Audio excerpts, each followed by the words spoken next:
Hello royalties, welcome to Bedroom Matters. I am Cecilia Ago, the founder of Bedroom Matters. Here we're passionate about building healthy relationships, healthy marriages with of course some spice on it. So today we're doing something very different, something we usually don't do here, touching on controversial topics or trending issues. We try to stay away from it, but this one has been going on for so long and my team has succeeded in dragging me into it. So I'm talking about Regina versus Senator Ned, and I'm calling this one a mirror of many silent marriages. Now let us look at Senator Ned and Regina's dynamic. Let's look at their marriage, right? And before we get into it, I want us to just take a look at some of the happy moments, so that we can now dig deep into it and try to do justice. So stick around while I show you some videos.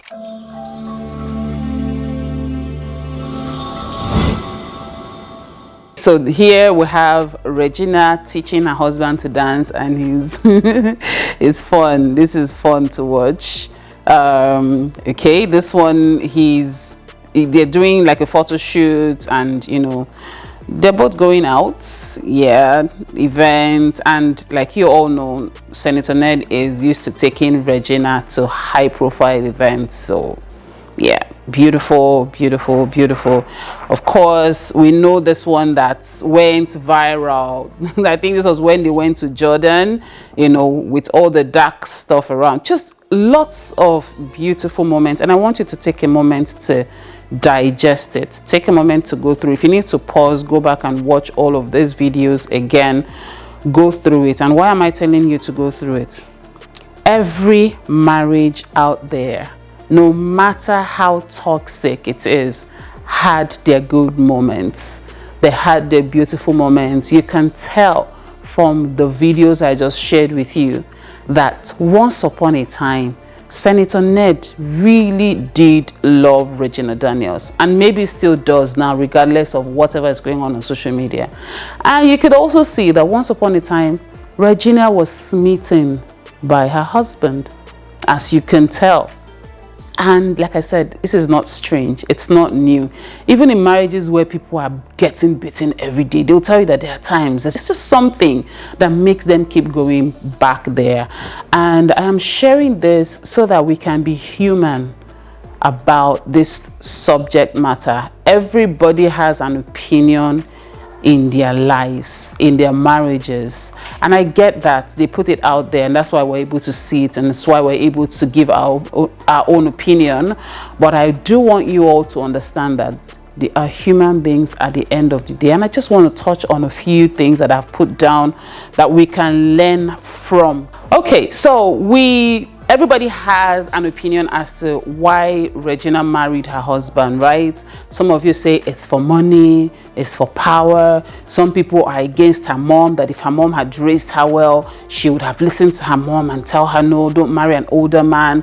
We all have our individual opinions and reasons why. But let me just step away from all of that and say, is it possible that Regina started carrying the family on her back quite early in life? Is it possible that Regina became the breadwinner of her home quite early as a child?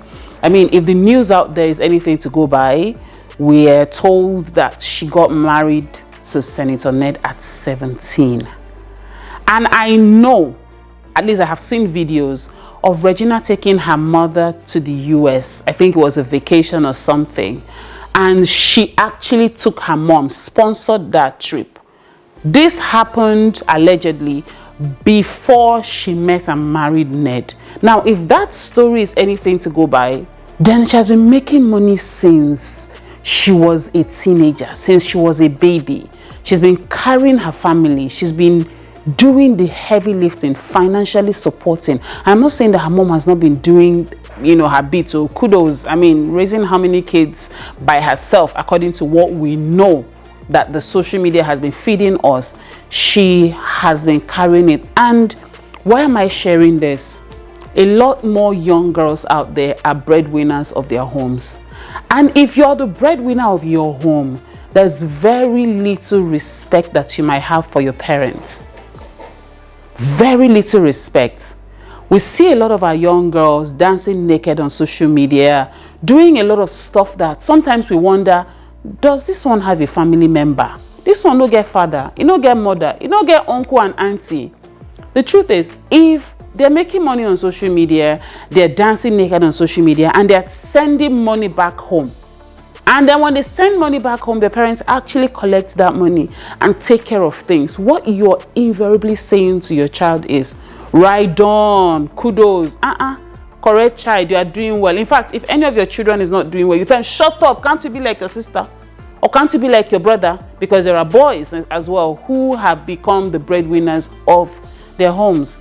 Parents, we need to do better. We need to understand that whatever we're doing, however we're raising these children, it will tell years and years to come. And the truth is, every grown-up child knows who their favorite parent is. Forget that we all come on social media and make noise and do all of that. We know the parent that actually set us on the right course, on the right path to life. So I would say one of the things that I want to bring out of this story is that parents should make sure they don't overburden their children. In fact, it's your job as a parent to provide, to cater financially to your children. The moment that role is reversed or shifted to that child, you have lost every respect that you're supposed to have towards your own child. So parents, learn this. When your sons, when your daughters carry the weight of the entire family out of survival, anything is possible. They would make the wrong decisions because you cannot set them straight anymore. They're now adults, right? The next lesson I want to bring out from this story is that while we're all here, those that are fighting for Regina to get justice, and those that are also doing hashtags justice for Ned, we need to understand that while this whole thing is going on, there are a lineup of other younger girls who would readily step into her shoes right this moment. In fact, I've seen some comments. Some people are already typing, Oga Ned, I'm here. Or some people are Senator Ned, I'm here. Whatever you want me to do, I will do. And the reason this is because we're not telling these young ones the truth. Social media is showing affluence, it's showing luxury, it's showing all the nice areas and aspects of people's lives and marriages and relationships. In fact, we've even made becoming a baby mama fashionable, you know. So while we're doing this, look at the young girl beside you, the young niece that lives with you, your young daughter. What are the values you have taught her? Is she one of those that would step into this kind of situation? And I'm not talking about just Senator Ned, right? I'm talking about other younger men. There are more powerful, wealthy older men out there who want to marry younger girls. Would you be marrying this person out of love or out of just financial necessities? And are you raising your daughters to see the value in themselves enough to make the right decisions when it comes to getting married or being in a relationship? Let us not let the trend and the noise carry us away. Let's not let the hashtags and the topics and the blogs and all of these things. It's been trending for 2 weeks plus now, right? And a lot of us are there. And while we're there, the truth is Regina is going to be fine. Her husband is going to be fine. Their children are going to be fine. Last, we're going to hear about another Regina in the future. What are we doing to safeguard this? I hope this is food for thought for a parent out there who is just sitting down and looking at her daughter do TikTok videos, dance, show Bobby, shake bum bum, do all of that. And then she starts to make money and starts to give you money. You're gradually losing the respect you're supposed to have towards your child. Please, let us do better. And to the girls, those of you lining up in the DMs of older men that has money, you know what you're looking for. And when that time comes, don't call us to come and be doing hashtag for you. You have been warned. Because the truth is, there will be another story like this tomorrow. Let me quickly get to my next point. And that is, where is the fathers in the home? We all know that Regina's parents are separated or divorced, because at least there was a time we saw that the mom remarried, right? where are the fathers? And I don't know the story behind Regina's dad, but one thing we do know is that he was very vocal during the wedding. He kept saying he's not in support of this wedding. He knows Senator Ned Nnoko at the time when they were, you know, maybe way younger. He was against it. We all know that. Now the chips are down. He's back in the picture to fight for his child. If he was a bad father, in my opinion, he would have been, this is the time to sit down, cross your leg and be saying, I told you so. I told you so. But he's not doing that. No, he's not doing that. We see that he's back with his wife. They're forming an alliance to protect their daughter or to save their daughter and even their son that is in police custody as at the time of making this video. But beyond that, where are the fathers in the homes? A lot of girls out there that go after broken men who don't love them but appear to love them, whether they are older or younger, because this is not, you know, this is not just about Senator Ned. We're picking out lessons from it. And like I said, it's the silent battle in a lot of married homes, right? Where are the fathers in the home? Your job as a man, as a father, is not just to provide. Your job is to also be present in your children's lives. I remember when my dad would sit us all down to do homework. I remember, like, that memory has never left me. And I remember I was very young, less than 10 years old. I still have that memory. More than 3 decades after, what will your children remember you for? And when you're not in your children's lives, they go out there and start looking for a daddy in other men. They look for fathers in other men, and they may get it all wrong. And they may also end up in the kind of environment they were raised in that they're running away from. You know, deep calls to deep. Opposite attract is what they say, but most times trauma bonding is what we see out there. You grow up saying, oh, I'll never marry a man that beats me, and then you end up with a boyfriend that beats you. What do you think that is? Fathers, let us do better. Arise. Even if you're no longer married to the mother of your children, even if you were never married, please do not neglect these children so that you're not the topic of tomorrow. You don't want to become the man whose story is trending, whose children is bringing his legs outside because you have not done a good job at what you're supposed to do. If you have issues with your wife, this is the time. This is the confirmation that you need to go and sort it out, regardless of what it is.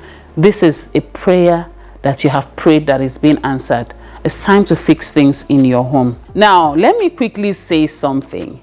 While we're here saying you married your father's age mate, some people said she married ancestor and all of that. I hope you know that the person that tied his wife, young marriage, just a couple of weeks ago, is a young man. So, you know, violent men or toxic men are not, they're not limited to age or limited to older men. There are men who have taken the lives of their wives. It is not an age thing. It's not an age thing at all. So I'm saying this because tomorrow, a young person wants to marry an older person. There are rules of engagement. You all need to understand that. Right? There are other marriages where the wife is way younger than the husband and they've lived peacefully for decades. We know some. I'm not going to mention any names. We know some. Whether the marriage is sweet or not, they are there because there are rules of engagement. The things you will do with a younger man that is probably struggling is not what you will do with an older man. With a younger man, you guys can go to club. You can do this. You can. I mean, Senator Ned tries. You see him taking his wife on shopping. They go dancing together. They go, you know, to restaurants. He takes her to really nice places. There are some older men that they don't want you outside. They want you as a trophy wife. The only time you go out is if it's extremely important. Otherwise, you're like a furniture in the house. And a lot of women are okay with it. Your own is know what works for you. Everybody's marriage is different. So if you want to get married into a home of somebody who is older than you and way older, that has money and has influence and has power, my sister, the way you will act with your 24 years old boyfriend is not the way you will act with him. there are rules of engagement. We need to put this into perspective as well. All right, so when you marry a man with age, money, affluence and all of that, there are costs to it, as it is with every other marriage. Just understand it. So for those of you who are planning, you're already making a list of all the wealthy men you know, and you're planning, where can I meet them? It happens. Where can I meet them? Is it going to Hilton? We need to go to Intercontinental. This is where to meet them, and you find the way and get into the place. Understand that there are rules of engagement. Finally, let's talk about family entitlements. When you get married, especially when you're married to a rich person, you carry all your family members and you go and you start living there. I'm not saying that's what happened with Regina, you know, I'm not saying that's what happened with them. I'm talking generally now, but a lot of people do that. You now move in. In some cases where you don't move in, you move your entire family problems to one man, even if he's a billionaire, and say, have some class, have some grace, have some, there's a way to do it. You don't carry everything at once and dump there. Again, I'm not making excuses for anybody. I am not for or against anybody. I'm just drawing out lessons from the story that is all over, that is trending all over. If this man is one carrying your family members from head to toe, from the beginning to the end, and so you're setting yourself up for maximum 𝗥𝗘𝗚𝗓𝗦, you're setting yourself up for the highest disrespect. Let me tell you, it's important to be smart when you marry into such home, especially where you have freedom to do as you will.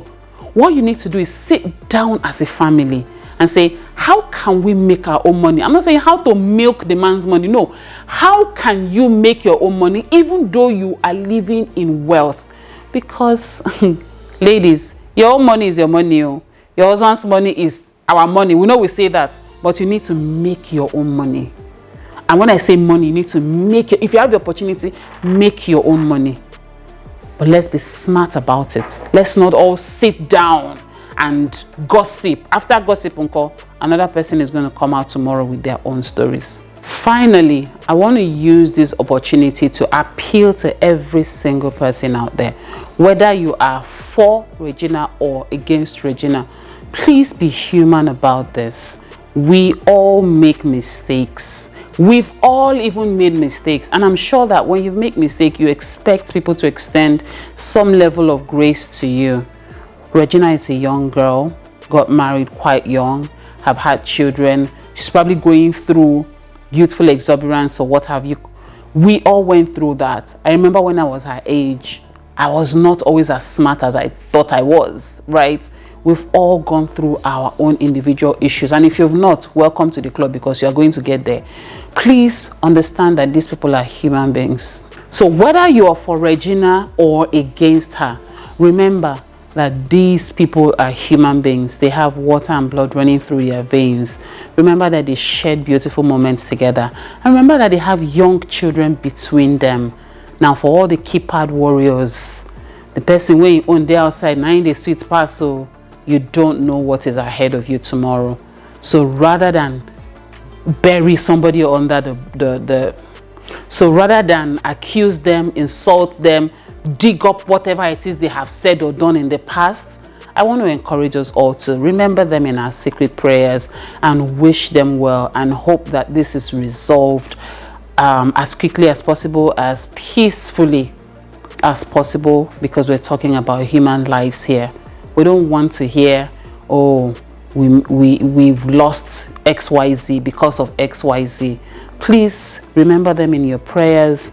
Let's do less of the fighting, and if there's anything that requires legal actions, let the court and the police take its course, and whoever wants to start whatever movement for whoever they want to start, let us all do it in a civil manner, because you just never know all the story. Nobody comes out and gives you 100% of what they're dealing with. And with that, I want to say thank you for watching this episode of Bedroom Matters. And if you want to say something, if you have your comments, you have questions, you have an angle you want us to, delve into, leave it in the comment section. We're here to help enrich marriages, not to pull them down. not to pull them down. All right, so remember, before you comment, think about it. What would Jesus do, or what would Allah do? I will see you all in the next video.